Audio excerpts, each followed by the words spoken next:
বহুত দূৰৰ পৰা দাদাজন আহিছে আমাৰ দোকানলৈ। দাদা আপুনি ক'ৰ পৰা আহিছে? মই লখিমপুৰৰ পৰা আহিছোঁ। দাদা বহুত দূৰৰ পৰা আহিছে আমাৰ দোকানলৈ। তো তেওঁ চচ এটা লৈছে ফাইনেন্সত, এটকা দিছে ডাউন পে'মেণ্ট আৰু 11 মাহত এটকা ইনষ্টলমেণ্ট দিব। তো দাদা কেনেকুৱা দিছে আপুনি? দোকানতে ভাল লাগিছে, সকলো কম দাদাৰ হোটেলত বহুত কম দামতে সকলো বস্তু ফাইনেন্স কৰি দিয়ে।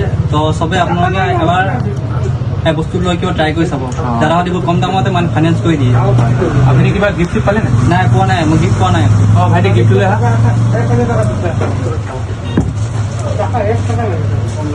অঁ দাদাক আমি গিফ্ট হিচাপে এটা মেচ আৰু এটা মাদাৰ ইণ্ডিয়া বেৰি দিছোঁ। লওক দাদা, কেনেকুৱা লাগিছে আপোনাৰ ফিলিং?